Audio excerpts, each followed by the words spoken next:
That's a good one, I think. Oh yeah. Ah, I love flipping milfoil. That is one of my absolute favorite ways to fish. God, it's just so much fun. So today, guys, we're on a lake in northern Wisconsin where we've got some milfoil. Man, there's not that many lakes left where there's a lot of milfoil. It seems like as soon as milfoil gets out or gets known, the homeowners end up spraying it and you're done. So we're on a lake, one of my favorite things to do, and we're just gonna mess around for a little bit, fishing these isolated milfoil clumps, just flipping it. Just so much fun, guys. I don't know how else to say it. If you don't flip grass and you want to experience bass fishing, like this is bass fishing. You know, if you're not a fan of forward-facing sonar, grab a flipping stick, go find some grass and flip up some fish. If you got milfoil, great. If you got hydrilla, you can do it. You can do it in any grass or any topped-out vegetation, but milfoil, I think, is the bass's #1 weed. If they could have any weed, it would be milfoil. So today I'm gonna give you a bunch of tips, things to look for, how I approach it, and hopefully catch a few bass for you so that you guys can go out and do it.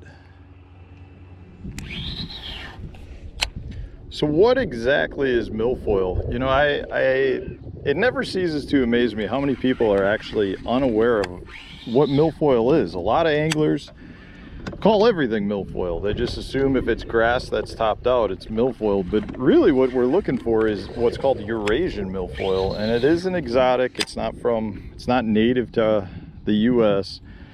And the problem with it is it can really thrive and choke out lakes, which, you know, homeowners don't tend to like. The cool part with it is it creates these amazing caverns and shaded areas in the bass and bluegill, and I mean they become their own ecosystem, really, and the fish absolutely love it. Now I will say if it becomes overly choked out, it can be an issue, but most lakes tend to be able to self-contain it. You know, if you've got some deeper water, it only grows down. On this lake, which is a very clear lake, it only grows down to about 10 foot.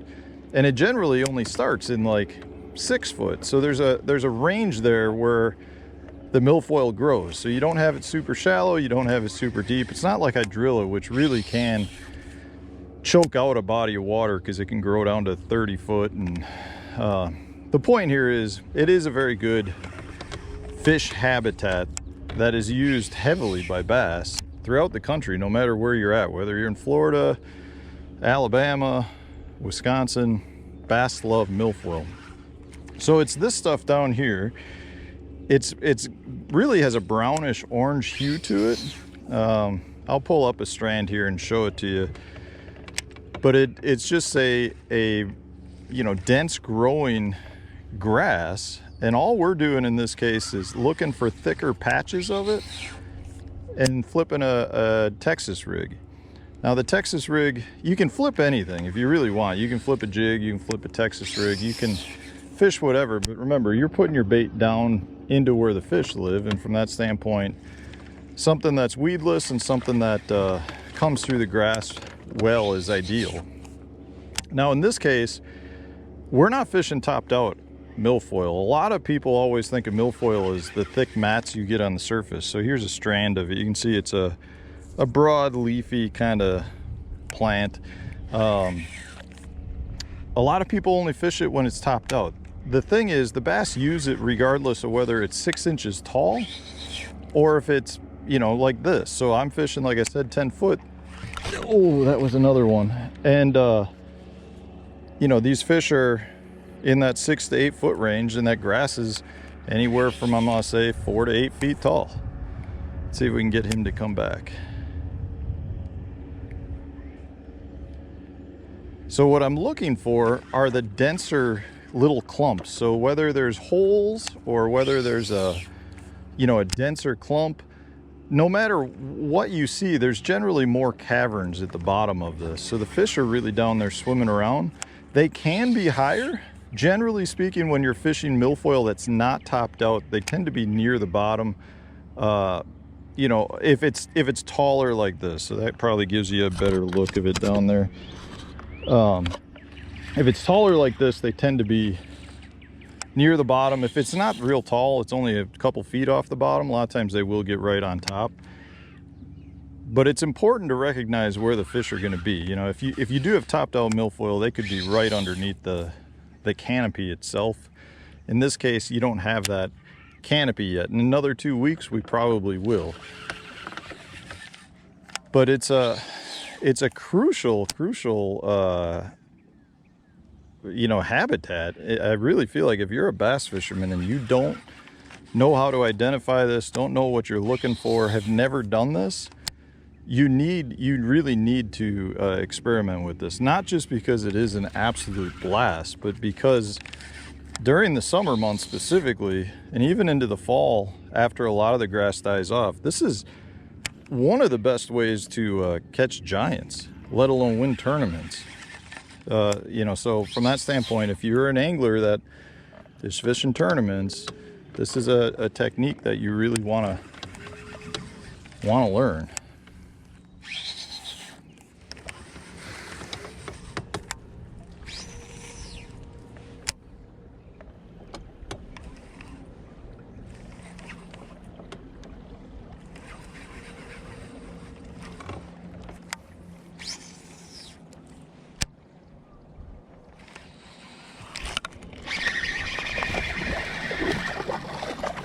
Not a giant, little chunky guy hanging out in the milfoil. Generally, that's what happens. You get that bite pretty much as soon as it, you know, on that initial drop. So not necessarily as soon as it hits the water, but on that initial drop, because you're dropping it in their home. If they want it, they're gonna be there. You know, you'd still yo-yo it a few times up and down, but most days that initial bite comes pretty much, that bite comes in on the initial fall. I still go up and down a few times just to give them a chance to find it if maybe they didn't find it when it fell in, but they generally know where it is. And you're getting that reaction bite out of them, so it's just dropping in their home and they're either going to eat it or they're not. The other thing I'll say too is I really prefer to fish really isolated clumps. I don't like to get in a giant milfoil mat and just like flip all over. I want to flip specific targets, right? So like there's a little clump of it over there, and that, to me, I'm being much more efficient getting lost in a giant 1,000-acre milfoil flat. Now, if that's all you've got, then you got to start really working on you know, how to break that down, whether there's a ditch, bottom composition change, maybe there's areas where it meets other grass, gets a little sparser, gets a little thicker. Maybe it's just something to do with the bait fish. Like sometimes you'll find that you've got a lot more bait fish in certain areas versus others, and you just got to break down those giant grass mats. And there's one. Oh God, I just missed another one. Yeah, so it's just a matter of kind of breaking it down. I've done some videos talking about how to break them down. I can link one at the end. Hopefully we can get that guy to come back. Don't think he's going to. A lot of times you get one shot at him, partially because, you know, they hit it and they try to move with it. Also, a lot of times it is a reaction strike, so they're hitting it just out of straight reaction. Now, I will say there's a lot of times you can get them to come back too, but it really seems like it depends on the day a little bit. And some days they're much more aggressive, other days they're not. The biggest frustration with fishing milfoil, though, has to do with like how specific the cast sometimes needs to be. You know, if you miss them by 2 feet, you might not give them to bite. If you find that little hole they're in, you might be able to get 4 fish on 4 flips to the exact same spot. So make sure you pay attention to where you got those bites. The problem is if you didn't hit that, you know, didn't get that first bite, you may not ever get them to bite. So you could go through an area that's got a lot of fish, you just never made the right flip. So generally, if I do find an area that's a little bit bigger, I like to really pepper that area and get a lot of flips in it if I got a bite in that area, just because I tend to personally think if there's one fish there, there's usually more. Now, if it's a small little patch, that's when you can have a fish, one specific fish that kind of dominates that little patch. But if the patch is, you know, as big as the size of your boat, you could have 15 fish in that little patch.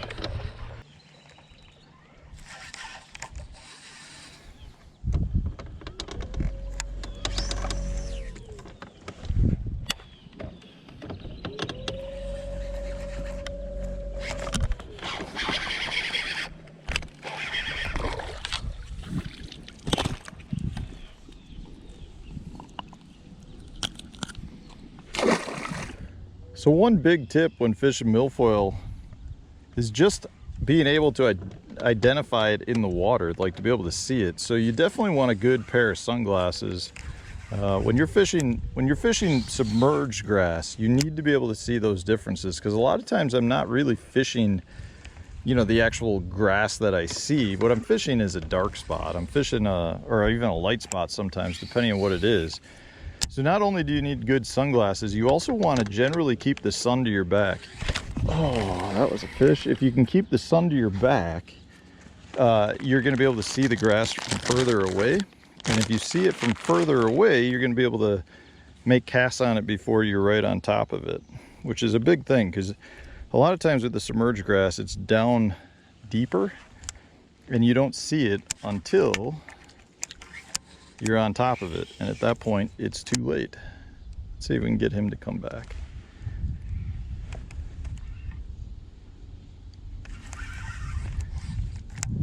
Now I will say, if you're on top of it, a lot of times if you're still in 10 foot of water or so, you can catch them almost right under the boat.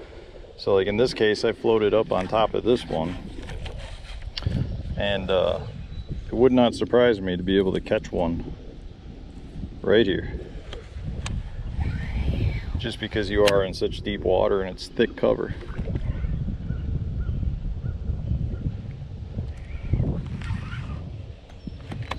The other thing to note too is a lot of times, to me, this is very much a line watching deal.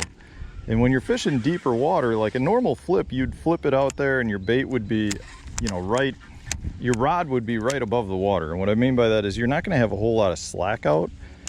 So, you know, if I flip this out, you don't have enough slack for the bait to go 10 feet, and then you got to pull your line out.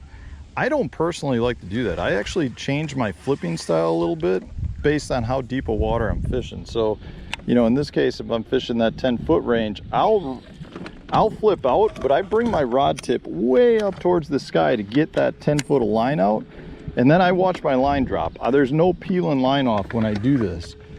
I feel like when I'm peeling line off, that puts me in a position where I'm vulnerable, and I'd rather have the extra line out on my flip and then lower my rod as it's falling. I really do feel like that puts me in a better position. At the very worst case, what happens is that fish hits when it hits the surface and I got line out, so all I gotta do is reel down at that point.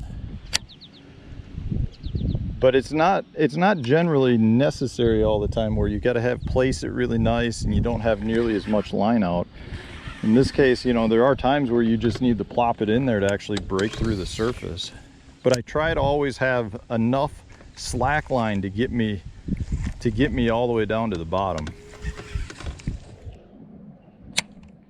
So your gear is pretty critical when it comes to fishing this way. Definitely you want some heavier tackle. So in this case, I highly recommend fishing braid. Now in this case, I would recommend fishing a low strand braid. This is the Berkley X5, so it's only 5 strands, and what that does is it's a little bit more I would say abrasion resistant, but it's got a little bit more feel to it, where it like almost ropey feel, which allows you to cut through the milfoil really well.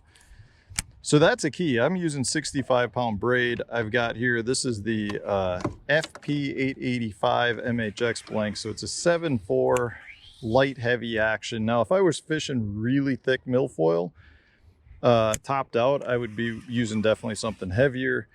But in this case, I don't really need it because it's not super thick milfoil.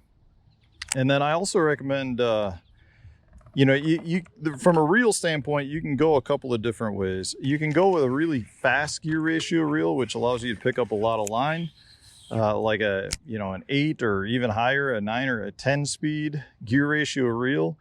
But if you want a little bit more cranking power, then I'd go with a lower gear ratio reel. So in this case, this is actually a 7.3 that I'm throwing a Revo SX. Kind of, you know, in today's world, it's almost a little bit slower, but I like it because it gives you more winch power, I guess is what I would say. And then from a bait standpoint, you know, again, it's kind of whatever you want to throw. I personally like a smaller creature bait. This is the Berkley Power Bait 3-inch Pit Boss. And then in this case, I've got it with a 2-aught Gamakatsu heavy duty ringed. You can see it's on a ring. So that gives it a little bit more freedom to swing around. And then I've got a 1/2 ounce tungsten, Picasso tungsten weight. Now, a lot of times you would want to go with a much heavier weight, but in this case, again, we're not topped out. So I'm not looking at really, you know, a heavy weight to get down in. Generally, if you're fishing milfoil and it's topped out, you're looking at a 3/4 or a 1 ounce weight will get the job done. But in this case, I like a little bit slower fall to just get me down through some of the stalks that are down there. Seems to be working just fine. But it's pretty critical. If you were to throw fluorocarbon in a lighter action rod, you're going to lose a lot of the bites that you get. So I highly recommend going with something a little bit heavier. Hopefully you guys learned a few things about flipping milfoil. If you haven't done it, I really highly recommend doing it. It's a blast. You know, we've done it for a few minutes today, had a bunch of bites, haven't caught any big ones. We still got a lot of time left today, but I'm going to leave it there with you guys. I'll put the links for all the gear in the video description in case you want to check it out. Otherwise, if you enjoyed today's video, hit the like button, subscribe to the channel if you haven't done so already, and stay tuned. We'll have a new video coming out tomorrow.